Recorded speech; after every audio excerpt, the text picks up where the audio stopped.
Hello students, welcome to physics by Santu sir. আজকে আমরা class 11-এর প্রজেক্টাইল মোশন আর ভেক্টর থেকে কিছু ইম্পর্টেন্ট কোশ্চেন সলভ করব। যেমন আমরা প্রত্যেক দিন প্র্যাকটিস সেট সলভ করছি, তেমনি আজকেও আমরা প্র্যাকটিস সেট সলভ করব। এইগুলো যদি প্রথম থেকে শেষ পর্যন্ত ভালো করে প্র্যাকটিস করে যেতে পারো, তাহলে ক্লাস 11-এর এক্সাম ভালো হতে বাধ্য, ভালো হবেই হবে। ওকে, তো চলো শুরু করা যাক। আর প্রথমকার চ্যাপ্টারগুলো আমি নিয়ে আসছি কেন, কারণ যাতে তোমরা না ভুলে যাও, কারণ এক্সাম তো খুব একটা দেরি নেই তোমাদের। দেখো, 1 নম্বর কোশ্চেন কি বলছে, দুটি ভেক্টরের মান যথাক্রমে 6 একক এবং 8 একক এবং তারা পরস্পরের ওপর লম্ব, তাদের লব্ধির মান কত হবে? খুব সহজ একটা কোশ্চেন। তার মানে এই দিকে একটা ভেক্টর আছে, এই দিকে একটা ভেক্টর আছে, একটা 6, ঠিক আছে, আর একটা হচ্ছে 8। এদের লব্ধি কোন দিকে হবে? এদের কর্ণ বরাবর। আমি যদি এটা এই সামান্তরিকটাকে কমপ্লিট করে দিই, তাহলে কর্ণটা হবে লব্ধি, এটা তোমরা জানো। ওকে, তো ফর্মুলা, ডাইরেক্ট ফর্মুলা বসিয়ে দাও। লব্ধির ফর্মুলা কি হয়? √a² plus b² plus 2ab cos theta. ব্যাস, দেখো এখানে তো থিটাটা 90 ডিগ্রি, এ আর বি এর মধ্যে অ্যাঙ্গেল, তাহলে cos 90 0। তাহলে অ্যান্সার কি হবে? a² মানে 6² 36 আর 8² 64 মানে 100, অর্থাৎ 10 উত্তর হবে। দেখো কত ইজিলি কিন্তু হয়ে গেল। আমি কেন স্টেপ জাম্প করে সলিউশন করাচ্ছি, যাতে তোমরা বুঝতে পারো যে কিভাবে পরীক্ষায় সলভ করতে হবে। ওকে, তো চলো এবার নেক্সট কোশ্চেনে চলে যাব। নেক্সট কোশ্চেন বলছে, দুটি ভেক্টরের মান 5 একক এবং 12 একক, লব্ধির মান 13, মধ্যবর্তী কোণ কত হবে? বেশ, একদম ইজি কোশ্চেন। লব্ধির মান বলে দিয়েছে 13, তার মানে ঠিক আমি এই ফর্মুলাটাই অ্যাপ্লাই করব। এখানে আমি যে ফর্মুলাটা অ্যাপ্লাই করেছিলাম, কিন্তু ডাইরেক্ট লিখবো এবার r², তার মানে কত? 13²। 13² কত? 169। বেশ, equal to a² plus b², 5² কত? 25, 12² কত? 144 plus 2ab 5 into 12 into cos theta. এই থিটাটাই আমাকে বের করতে বলেছে। 25 আর 144 হয় 169, তাহলে এই দিকে 169 আর এই 169 কেটে পালিয়ে গেল। তাহলে গুণ করে দাও, 5 আর 2 10, 120, তাহলে 120 cos থিটা ইকুয়াল টু 0। তাহলে cos থিটা ইকুয়াল টু কত? 0। তাহলে থিটা ইজ ইকুয়ালস টু কত? Theta is equals two 90 degree. বলো, ক্লিয়ার? এইভাবে তোমাদেরকে সলভ করতে হবে। ইজি, একদম ইজি। ওকে, যদি একটু ধৈর্য নিয়ে ভিডিওগুলো দেখো, একটু ধৈর্য নিয়ে ক্লাসগুলো করো, ঠিক আছে, তুমিও পারবে নিজে অঙ্ক করতে। ওকে, নেক্সট কোশ্চেন দেখো কি বলছে, দুটি সমান মানের ভেক্টরের লব্ধির মান যদি প্রতিটি ভেক্টরের মানের √3 গুণ হয়, তবে তাদের মধ্যবর্তী কোণ কত? বেশ ভালো কথা বলেছে।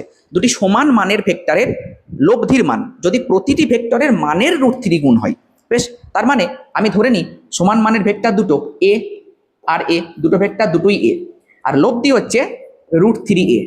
তাহলে √3a তার square equal two a² plus a² plus 2aa মানে a² cos থিটা। বেশ, তাহলে 3a² ইকুয়াল টু 2a², এখান থেকে কমন নিয়ে নিলাম, কারণ দেখো এইটা 2a² আসবে আর 2a² cos থিটা, তাহলে 2a² কমন নিয়ে নিলাম।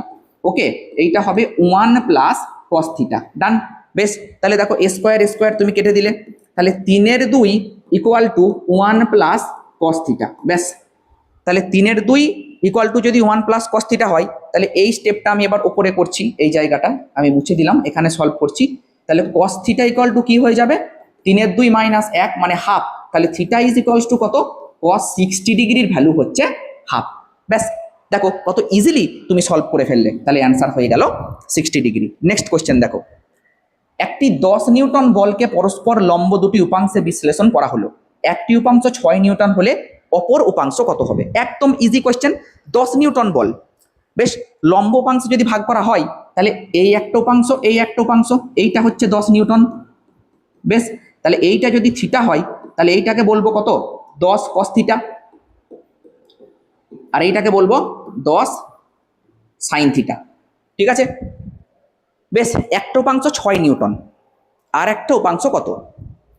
আচ্ছা, লম্ব উপাংশ যদি বলা হয় এটা, তাহলে একটা জিনিস তো ভাই ক্লিয়ার, এত কিছু করারও দরকার নাই আমার। তার মানে আমি এইটা আর এইটা স্কোয়ার করলে এইটা পাবো, একটা ত্রিভুজ হবে তো লম্ব উপাংশ যদি ভাঙি। তাহলে কত হবে? 10² মানে হচ্ছে কি 100, ঠিক আছে, 6² মানে হচ্ছে কি 36, আর আমি আর একটা উপাংশ জানি না, আমি আর একটা উপাংশটাকে b² ধরলাম, তাহলে b² ইকুয়াল টু কত? 64। তাহলে b সমান কত? b সমান 8। ইজিলি বেরিয়ে যাবে, এখানে ভাঙানো দরকার ছিল না, আমি এটা এমনি প্রথমে ব্রেক করে ফেলেছিলাম। ওকে, বলো ক্লিয়ার কিনা? আমি একবার ভিডিও কোয়ালিটিটা দেখে নিই ঠিকঠাক আসছে কিনা। ডান। এবার চলো নেক্সট কোয়েশ্চেন। নেক্সট কোয়েশ্চেন কি বলছে দেখো। নেক্সট কোয়েশ্চেন বলা হচ্ছে, দেখো নেক্সট কোয়েশ্চেন কি বলছে, দুটি ভেক্টরের মান 8 একক এবং 15 একক, তাদের লব্ধির সর্বনিম্ন মান কত হবে? দুটো ভেক্টর দেওয়া আছে যাদের মান 8 একক এবং 15 একক, তাদের লব্ধির সর্বনিম্ন মান কত হবে? সর্বোচ্চ মান নয় কিন্তু, সর্বনিম্ন মান। দেখো লব্ধির ফর্মুলা তুমি এখনই কি জানলে না, R square equal to A square plus B square plus 2ab cos theta, তুমি এইটা জানলে। ওকে, দেখো এই ভ্যালুটা যদি আমি 0 করে দিতে পারি তাহলে ওভারঅলটা মিনিমাম হয়ে যাবে, আর যদি এই ভ্যালুটা আমি 0 না করতে পারি তাহলে কিন্তু ওভারঅলটা ম্যাক্সিমামই থাকবে। বলো, আশা করি ক্লিয়ার। ঠিক আছে, ওকে ওকে ওকে ওকে। না, এখানে আর একটা ব্যাপার আছে বলি, শুধুমাত্র 0 নয়, দেখো যদি এটা মাইনাস হয়ে যায় তাহলেও কিন্তু এইটা ওভারঅল হ্যাঁ কমে যাবে। 0 হলে তো কমবেই, কিন্তু মাইনাস হলে কিন্তু আরও কমে যাবে। কেন বলো তো? মনে করো আমি এরকম নিলাম যে theta is equals to 180 degree, theta is equals to আমি 180 ডিগ্রি নিলাম, তাহলে তুমি কি বলবে? R square equal to A square plus B square minus 2ab। তাহলে তাই যদি হয় তাহলে এ মাইনাস বি তার হোল স্কোয়ার, ঠিক কিনা? তাহলে আর ইকুয়াল টু কত হয়ে যাবে? আর ইকুয়াল টু হয়ে যাবে এ মাইনাস বি। তাহলে এ মাইনাস বি মানে কি হবে? 15 মাইনাস 8 অর্থাৎ 7 একক। ঠিক আছে, এটা হচ্ছে লব্ধি সর্বনিম্ন মান 7 একক। আশা করি ক্লিয়ার। এবার দেখো প্রজেক্টাইল মোশনের কোশ্চেন কি বলছে, 20 মিটার পার সেকেন্ড বেগে 30 ডিগ্রি কোণে একটা বস্তু নিক্ষেপ করা হলো, সর্বোচ্চ উচ্চতা কত হবে? ভালো কোশ্চেন। সর্বোচ্চ উচ্চতার একটা ফর্মুলা আছে, ফর্মুলাটা জানলেই উত্তর তুমি করে ফেলবে। কি ফর্মুলা আছে? H equal to you square sine square alpha by 2g। Okay, u বলে দিয়েছে 20, তাহলে 20 20 400, sine square alpha sine 30, sine 30 হচ্ছে হাফ, তার মানে এইটা হয়ে গেল 1/4, আর নিচে 2g মানে 2 গণিত 10, তাহলে এখানে 0 0 4 10 40, 10/2 মানে 5 মিটার। ব্যাস, উত্তর হয়ে গেল 5 মিটার। বলো, আশা করি ক্লিয়ার। ডান। নেক্সট কোয়েশ্চেনে যাব, direct formula based question, projectile motion. যারা প্রজেক্টাইল মোশন সম্পর্কে জানো না আমি একটুখানি বলে দিচ্ছি। দেখো এইটা ওয়াই অ্যাক্সিস, এইটা এক্স অ্যাক্সিস। একটা বস্তু যদি এরকম করে তুমি থ্রো করে দাও, একটা ঢিল বা একটা ক্রিকেটের বল যদি তুমি এরকম করে ছুড়ে দাও, তাহলে বলটা কিভাবে পড়বে? এইভাবে পড়বে, এই যে এইভাবে। এই যে গতিটা, এটাকেই বলা হয় প্রাসের গতি বা প্রজেক্টাইল মোশন। তো এই বলটা তার মোশনের সর্বোচ্চ উচ্চতা কোথায় যাবে? ম্যাক্সিমাম এত দূর আসতে পারে। তো এই যে এইচ এর ফর্মুলা হচ্ছে এইটা, u square sine square alpha by 2g। বুঝতে পেরেছো? তো এই এইচ এর ফর্মুলা হচ্ছে এইটা। নেক্সট কোয়েশ্চেন দেখো, বলছে 20 মিটার পার সেকেন্ড বেগে 30 ডিগ্রি কোণে নিক্ষিপ্ত বস্তুর উড্ডয়নকাল কত? স্যার উড্ডয়নকাল জিনিসটা কি? উড্ডয়নকাল মানে হচ্ছে এই বস্তুটা কতক্ষণ বাতাসে ভেসে বেড়ালো, এইটা ওয়াই এইটা এক্স, এই বস্তুটা কতক্ষণ বাতাসে ভেসে বেড়ালো, এইটা হচ্ছে উড্ডয়নকাল। তাহলে উড্ডয়নকাল যদি আমি বলি তাহলে টি ইকুয়াল টু কি হবে না 2u sine theta divided by G. তাহলে 2 গণিত ইউ এর ভ্যালু কত? ইউ এর value 20, sine theta sine 30, sine 30 হচ্ছে গিয়ে হাফ, ঠিক আছে, আর এইদিকে কত? জি হচ্ছে গিয়ে 10। তাহলে 10 2 2 কেটে গেল, আর 10 2 এ 20, তাহলে টি ইকুয়াল টু 2 সেকেন্ড। তাহলে তোমাকে কি জানতে হবে? উড্ডয়নকালের formula 2u sine theta by G. উঠতে সময় লাগে ইউ সাইন থিটা, নামতেও সময় লাগে U sine theta by G. তাহলে you sine theta by G, U sine theta by G, তাহলে মোট সময় 2u sine theta by G. ঠিক আছে, এই ফর্মুলা তুমি যদি মনে রাখতে পারো তো অ্যান্সার হয়ে যাবে। তাহলে কত অ্যান্সার? 2 সেকেন্ড। বলো, আশা করি ক্লিয়ার। নেক্সট কোয়েশ্চেন দেখো, 20 মিটার পার সেকেন্ড বেগে 30 ডিগ্রি কোণে নিক্ষিপ্ত বস্তুর অনুভূমিক পাল্লা কত? স্যার পাল্লা ব্যাপারটা কি জিনিস সেটা একটু বলে দিন। দেখো মনে করো একটা প্রাস, এইটা তুমি এইভাবে থ্রো করেছো, তো সর্বাধিক উচ্চতা তো এইটা মানলাম, কিন্তু পাল্লা বা রেঞ্জ কোনটা? এইটা হচ্ছে রেঞ্জ বা পাল্লা, এইটা হচ্ছে রেঞ্জ বা পাল্লা। তার মানে যতটা দূরত্ব যাবে। মনে করো ব্যাটসম্যান এখান থেকে বলটাকে মারলো, বলটা গিয়ে বাউন্ডারি লাইনের একবার ওইখানে গিয়ে পড়লো, তো ব্যাটসম্যানের পা থেকে সোজা যে দূরত্বটা বলটা যেখানে গিয়ে পড়েছে ওই দূরত্বটা হচ্ছে কি অনুভূমিক পাল্লা। তার ফর্মুলা কি? R equal two 2u sorry 2u বলছি U square sine 2 theta by G. ঠিক আছে, কি রে বুঝিস তো? এটা হচ্ছে রেঞ্জের ফর্মুলা। দেখ U square sine 2 theta by G. বেশ, তাহলে ইউ স্কোয়ার কত? ইউ স্কোয়ার হচ্ছে 20 20 400, আর সাইন 2 থিটা তার মানে সাইন 60। সাইন 60 কত? √3/2, এইটা 10, ঠিক আছে, √3/2। দেখো ক্লিয়ার কিনা? তাহলে you square 20 square 400, sine 2 theta কত? সাইন 60, সাইন 60 √3/2, জি বসিয়ে দিলাম 10, ব্যাস ডান। তাহলে কত হবে? 0 0 2 20 40, তাহলে অ্যান্সার কত হবে? 20√3 মিটার। অ্যান্সার হবে 20√3 মিটার। বলো, আশা করি ক্লিয়ার। ডান, ওকে, 20√3 মিটার। নেক্সট কোয়েশ্চেন দেখো কি বলছে। একটি বস্তুর সর্বোচ্চ উচ্চতা 20 মিটার এবং জি সমান 10, প্রাথমিক উল্লম্ব বেগ কত? খুব ভালো কোয়েশ্চেন। প্রাথমিক উল্লম্ব বেগ, দেখো একটা বস্তুকে তুমি যখন এই রকম ভাবে থ্রো করে দেবে, এইভাবে থ্রো করে দিয়েছো, তাহলে এইটা হচ্ছে ইউ, এই অ্যাঙ্গেলটা থিটা, তাহলে এই দিকটাকে কি বলবো? ইউ কস থিটা, আর এই দিকটাকে কি বলবো? U sine theta. তাহলে প্রাথমিক উল্লম্ব বেগ মানে এইটা, এইটা ইউ সাইন থিটা, এইটাই হচ্ছে উল্লম্ব বেগ। তাহলে ইউ সাইন থিটা, ইউ তো বলাই আছে, ইউ কত বলা আছে? 20। বেশ, তাহলে আমি 20 রেখে দিলাম। আর সাইন থিটা, ভাই থিটা তো বলাই নাই। ও হো হো হো হো হো, দেখেছো এখানে বলেছে 20 মিটার সর্বোচ্চ উচ্চতা, তার মানে এইচ, আমরা জানি H equal to you square sine square theta by 2g। ও তাহলে বেরিয়ে যাবে, এখানে আমি 20 রেখে দিলাম, আর এইটা কত হবে?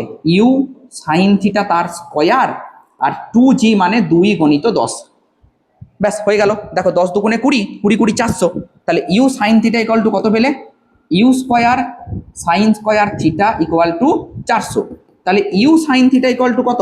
You sine theta equal to 20। ব্যাস উত্তর হয়ে গেল 20 মিটার পার সেকেন্ড। দেখো তাহলে অঙ্কটাতে কি বলেছিল?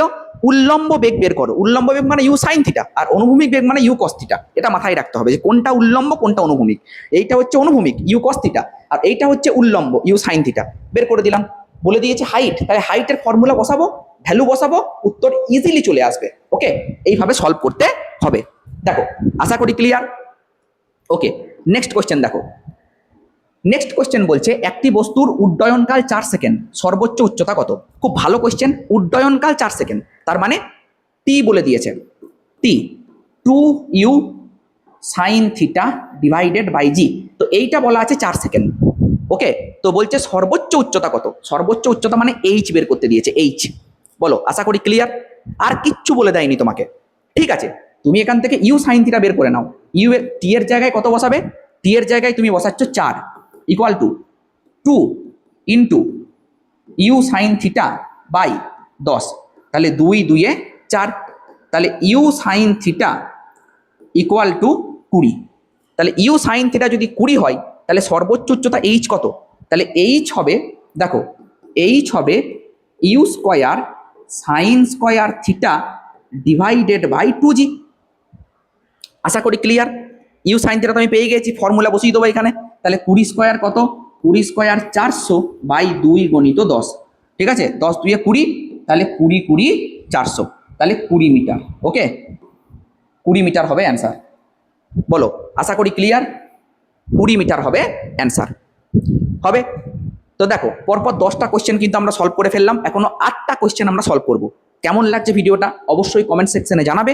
আর এরকম করেই আমরা প্রত্যেক দিন কোয়েশ্চেন অ্যান্সার প্র্যাকটিস করব, এটা মাথায় রাখতে হবে। ওকে, প্রত্যেক দিন তোমরা চ্যানেল ভিজিট করবে, নোটিফিকেশন অন করে রাখবে, প্রত্যেক দিন তোমাদের জন্য প্র্যাকটিস ক্লাস আসবে। সলভ করতে থাকো, রেজাল্ট ভালো হবেই হবে। ওকে, নেক্সট কোয়েশ্চেন চলো দেখো। নেক্সট কোয়েশ্চেন কি বলছে, তো দেখো কোয়েশ্চেনটা কি বলছে।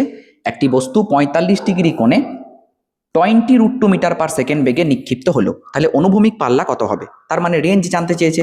তাহলে রেঞ্জ ইকুয়াল টু কি হবে? You square sine 2 theta divided by G. বেশ, ইউ স্কোয়ার কত?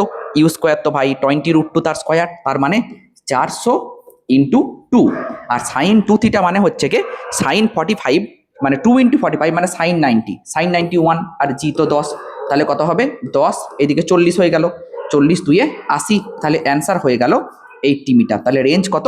80 metre. Direct formula based question, কিন্তু এই কোয়েশ্চেনই কঠিন হয়ে যাবে যদি তুমি ভালো করে ফর্মুলা মুখস্থ না করো। আর যদি ফর্মুলা কিভাবে অ্যাপ্লাই হচ্ছে সেটা যদি না শেখো, দেখো শুধুমাত্র ফর্মুলা পড়ে গেলেও হবে না, ফর্মুলা কিভাবে অ্যাপ্লাই হচ্ছে সেটাও কিন্তু শেখা খুবই দরকার। ওকে, নেক্সট কোয়েশ্চেন দেখো। নেক্সট কোয়েশ্চেন বলছে একটি বস্তুর প্রাথমিক বেগ 25 মিটার পার সেকেন্ড, যদি আনুভূমিক ও উল্লম্ব বেগের উপাংশ যথাক্রমে 15 এবং 20 হয় তবে নিক্ষেপ কোণ কত? বাহ, খুব ভালো কোয়েশ্চেন। দেখো অনুভূমিক বেগ কত হয় এখনই আমি বুঝিয়েছিলাম একটু আগেই, ইউ সাইন থিটা, আর উল্লম্ব বেগ কত হয়? U cos theta.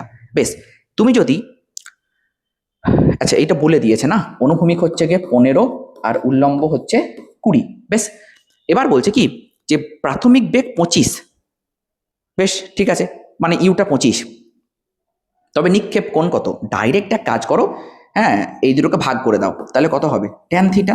Tan theta equal two হয়ে যাবে 15/20, তাহলে 5 3 15, 5 4 20, তার মানে 3/4, আর 3/4 হচ্ছে ট্যান 37 ডিগ্রির ভ্যালু। ঠিক আছে, দেখো আশা করি ক্লিয়ার। ওকে, বেশ, দেখো এবার নেক্সট কোয়েশ্চেন দেখো। নেক্সট কোয়েশ্চেন বলা হচ্ছে ভেক্টর, আচ্ছা এইটার টপিকগুলো নাম দেওয়া আছে, বুঝলে তো, এইগুলো টপিকের নাম দেওয়া আছে আর কিছুই না। আচ্ছা, একটা বস্তু 25 মিটার পার সেকেন্ড বেগে 37 ডিগ্রি কোণে নিক্ষিপ্ত হলো, প্রাথমিক অনুভূমিক বেগ কত হবে? একটা বস্তু 25 মিটার পার সেকেন্ড বেগে 37 ডিগ্রি কোণে নিক্ষিপ্ত হলো, বেশ ভালো কথা। দেখো মানে ইউ বলে দিয়েছে তোমাকে, ইউ কত বলেছে? 25 মিটার পার সেকেন্ড। ওকে, বেশ, 37 ডিগ্রি কোণে নিক্ষিপ্ত হলো, মানে থিটা ইকুয়াল টু বলা আছে 37 ডিগ্রি। বেশ, তাহলে প্রাথমিক অনুভূমিক বেগ কত? প্রাথমিক অনুভূমিক বেগ, তার মানে ওরা জানতে চাইছে ইউ কস থিটা, জানতে চাইছে কত? U cos theta. তাহলে ইউ কত? 25 ইন্টু কস থিটা কত? দেখো তোমাকে ট্রায়াঙ্গেলটা একবার আঁকতে হবে বা ত্রিভুজটা একবার আঁকতে হবে। কোন ত্রিভুজটা আঁকবো? ওই যে 37 ডিগ্রি কোণ নিয়ে ট্রায়াঙ্গেলটা আমি ড্র করব। দেখো 37 ডিগ্রি কোণ নিয়ে যদি আমি ত্রিভুজটা আঁকি, তাহলে এইরকম, এইটা 37, ঠিক আছে, তাহলে 37 ডিগ্রি যদি এইটা হয়, তাহলে সামনের বাহুটা কত হয়? 3, আর এইটা হয় 4, আর এইটা হয় 5, ঠিক আছে, তাহলে cos থিটা মানে কত? ভূমি বাই অতিভুজ, তার মানে 4/5। ব্যাস, তাহলে 5 5 25, তাহলে 5 4 কত হলো? 20, তাহলে অ্যান্সার হবে 20 মিটার পার সেকেন্ড। ঠিক আছে, ওকে, দেখো প্রত্যেকটা কোয়েশ্চেন দেখো ডিফারেন্ট ডিফারেন্ট টাইপের কোয়েশ্চেন। ঠিক আছে, যখনই তোমাকে বলবে যে অনুভূমিক উপাংশ তখনই কিন্তু কস, আর যদি বলে উল্লম্ব উপাংশ তাহলে সাইন। কি করে আসছে আমি আর একবার বলে দিই।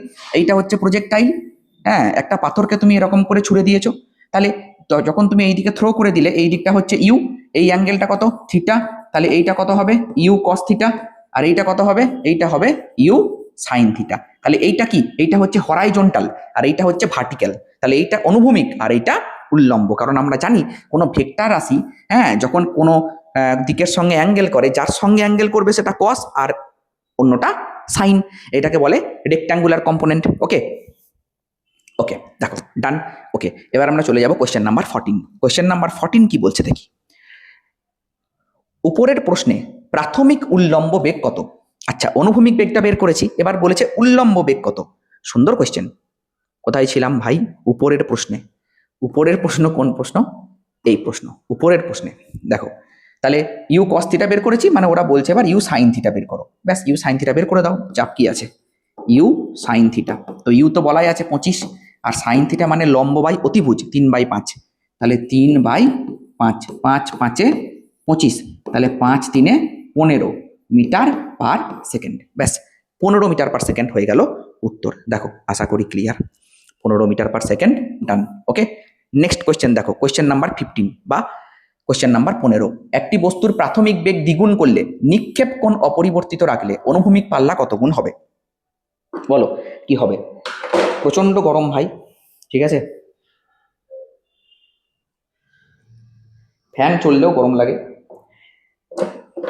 আর এখনো এসি কেনে স্টুডিও সেট আপ করার মতো পয়সা নাই, ঠিক আছে, বেশ তাই ফ্যান চালিয়েই ভিডিও করতে হয়, কিন্তু ফ্যান চললেও মোটামুটি গরম লাগে, কারণ দুদিকে যেহেতু দুটো লাইট জ্বলে। ওকে, তো চলো কি বলছে, একটা বস্তুর প্রাথমিক বেগ দ্বিগুণ করলে অনুভূমিক পাল্লা কত গুণ হবে? বেশ, অনুভূমিক পাল্লার ফর্মুলা কি? R equal to you square sine 2 theta divided by G. প্রাথমিক, তাহলে আর ভ্যারিজাস ইউ স্কোয়ার, যদি প্রাথমিক বেগকে দ্বিগুণ করে দেওয়া হয় তাহলে 2u হয়ে যাবে, তার মানে আর ড্যাশ হয়ে যাবে 4r। ব্যাস, তাহলে কত গুণ হবে? 4 গুণ হয়ে যাবে, কারণ ইউ স্কোয়ার আছে ফর্মুলাতে। নেক্সট কোয়েশ্চেন দেখো, একটি বস্তুর প্রাথমিক বেগ অপরিবর্তিত রেখে নিক্ষেপ কোণ 30 থেকে 60 করা হলো, তাহলে অনুভূমিক পাল্লা কি হবে? ভালো কোশ্চেন। প্রাথমিক বেগ অপরিবর্তিত, তার মানে আর ভ্যারিজাজ তো আমরা এখনই দেখলাম ইউ স্কোয়ার সাইন 2 থিটা। বেশ, ইউ স্কোয়ার সাইন 2 থিটা, তাহলে r1/r2 প্রথমটা কত ছিল? 30 ডিগ্রি। 30 ডিগ্রি থাকুক, কিন্তু 2 × 30 তো 60, ডিভাইডেড বাই 2 × 30 তো 60। এটা তো ঠিক, ঠিক কি না? তাহলে এটা 60 হয়ে গেল। বেশ, আর বলেছে যে 30 ডিগ্রি থেকে 60 ডিগ্রি, তার মানে এইটা হয়ে যাবে কত? 60, এটা হবে সাইন 120 ডিগ্রি। বলো ক্লিয়ার কিনা? এবার সাইন 90 + 30 মানে 120। আজ তোমরা জানো সাইন 90 + থিটা মানে কস থিটা, তাহলে এটা কস 30 ভ্যালু যা হবে এইটা তাই হবে। তাহলে সাইন 60 হচ্ছে √3/2, আর কস 30 এটাও √3/2, কস 30ও √3/2, কিন্তু এটা হয়ে যাবে 2/√3, উল্টে যাবে, তাহলে কেটে গেল, তাহলে 1। তাহলে কি হবে? অপরিবর্তিত থাকবে, যা ছিল তাই থাকবে রেঞ্জ। বুঝতে পেরেছো? এটা একটা ট্রিক শিখিয়ে দিচ্ছি, শোনো। যদি এই দুটো যোগ করে 90 ডিগ্রি হয়, তাহলে অনুভূমিক পাল্লার কোনো পরিবর্তন হয় না। ঠিক আছে, দুটো যোগ করে যদি 90 ডিগ্রি হয়, তাহলে অনুভূমিক পাল্লার কোনো পরিবর্তন হবে না। বুঝছস? ওকে, নেক্সট দেখো, একটি বস্তু 40 মিটার/সেকেন্ড বেগে নিক্ষিপ্ত হয়ে সর্বোচ্চ উচ্চতায় পৌঁছাতে 2 সেকেন্ড সময় নেয়, নিক্ষেপ কোণ কত?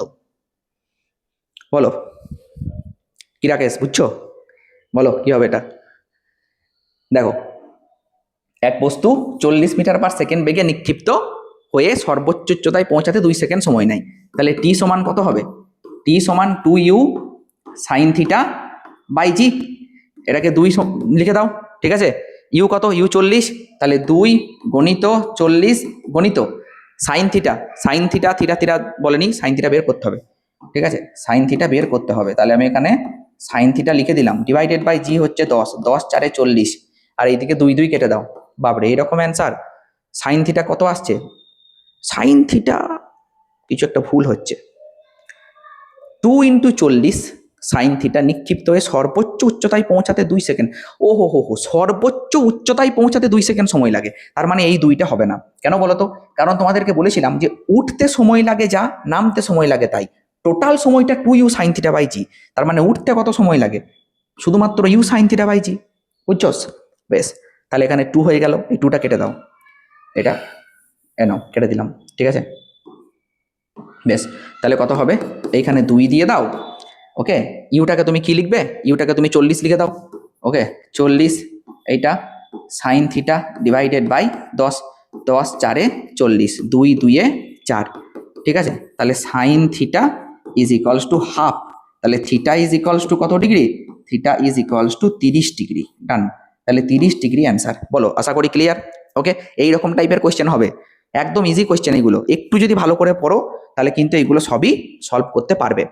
লাস্ট কোয়েশ্চেন, একটি বস্তু 10√2 মিটার/সেকেন্ড বেগে 45 ডিগ্রি কোণে নিক্ষিপ্ত হলো, 1 সেকেন্ড পরে বস্তুর বেগের মান কত? 1 সেকেন্ড পরে, 1 সেকেন্ড পরে বস্তুর বেগ কত হবে? ভালো কোয়েশ্চেন। 10√2 মিটার/সেকেন্ড বেগে 45 ডিগ্রি কোণে নিক্ষিপ্ত হলো, তাহলে 1 সেকেন্ড পর বস্তুর বেগ এর মান কত? দেখো, এখানে একটা জিনিস তুমি প্রথমে ক্যালকুলেট করতে পারো, যেহেতু বলেছে যে 45 ডিগ্রি কোণে, তার মানে এইচ কত হবে? Maximum height, u square sine square theta by 2g। Direct লিখে দেবো, অনেকবার ফর্মুলাটা যেহেতু লিখেছি আর কিন্তু লিখবো না, কারণ আমি তোমাদেরকে বারবার বলছি ফর্মুলা কিন্তু নোট করবে খাতায়, ঠিক আছে? যখন আমি লিখেছি আগের অঙ্কগুলোতে, ইউ স্কোয়ার মানে কত? 10 স্কোয়ার 100, 2 এ 200, ইন্টু সাইন স্কোয়ার থিটা মানে সাইন 45, তার মানে হাফ, বাই জি মানে 10, তাহলে 10 2 এ 20, 20 10 এ 200, এইচ ইকুয়াল টু 10। কিন্তু এটা কেন বের করলাম? এইচ ইকুয়াল টু 10 মিটার নিয়ে আমার লাভ আছে? লাভ নেই, ফালতু বের করলাম। সর্বাধিক উচ্চতায় উঠতে কত সময় লাগে আমি এইটা বের করব, ইউ সাইন থিটা বাই জি। দেখি কত হচ্ছে, 10√2 ইন্টু সাইন 45 হচ্ছে কি 1/√2, আর এইটা জি, জি মানে 10, 10 10 কাটলো, √2 কাটলো, মানে 1 সেকেন্ড। আমি এই জন্যই চেক করতে চাইছিলাম। দেখো, t1 সমান 1 সেকেন্ড, তার মানে একটা প্রজেক্টাইল যদি আমি এখানে ড্র করি, এই যে, তার মানে সর্বাধিক উচ্চতায় উঠতে, এখানে উঠতে ওর 1 সেকেন্ড সময় লেগেছে। এবার এখানে যখন উঠে যায় একটা প্রজেক্টাইল, তখন শুধু এই দিকের বেগটা থাকে, এই দিকের বেগ থাকে না। বোঝা গেল? এই দিকের বেগ থাকবে না, শুধু এই বেগটা থাকে। আর এই বেগটাকে আমি কি বলেছিলাম? U cos theta. কারণ এই দিকের বেগের কোনো পরিবর্তন হয় না, কারণ একে পেছনের দিকে টানার কেউ নেই, ঠিক আছে? কোনো পিছু টান নেই, বুঝলে? ওই জন্য এই বেগটা কনস্ট্যান্ট থাকে, ঠিক আছে? তো ইউ কস থিটা। তো ওইটাই বলছে যে 1 সেকেন্ড পরে, তাহলে আমি দেখে নিলাম, ওরা বলেছে 1 সেকেন্ড পরে, এবার আমি দেখে নিলাম যে সর্বাধিক উচ্চতায় উঠতে যে সময়টা লাগছে সেইটাই 1 সেকেন্ড। তাহলে 1 সেকেন্ডে ও ওই পয়েন্টে চলে গেছে, তাহলে ওই পয়েন্টে বেগ কত হবে? U cos theta. একটু ট্রিকি কোশ্চেনটা। তাহলে ইউ কস থিটা মানে কত? ইউ তো বলে দিয়েছে। তাহলে ইউ কস থিটা মানে হচ্ছে 10√2 ইন্টু কস থিটা মানে কস 45। কস 45 হচ্ছে 1/√2। ব্যাস, √2 কেটে দাও, তাহলে উত্তর হবে 10 মিটার/সেকেন্ড। 10 মিটার/সেকেন্ড, ডান অ্যান্সার। বুঝতে পেরেছো? ব্যাস, হয়ে গেল। বলো, তাহলে পরপর 18টা কোয়েশ্চেন আমরা সলভ করে ফেললাম। এইভাবে প্রত্যেক দিন তোমাদের কোয়েশ্চেন সলভ করাবো, তোমরা রেগুলার ক্লাসে আসবে, সলভ করবে, খাতা পেন নিয়ে বসবে, নোট করবে, ফর্মুলাগুলোকে সাইডে নোট করবে, অঙ্কগুলো পরপর করে যাও, রেজাল্ট ভালো হবেই। ওকে, চলো দেখা হচ্ছে নেক্সট ক্লাসে। ভালো থেকো, সুস্থ থেকো, পড়াশোনা করো।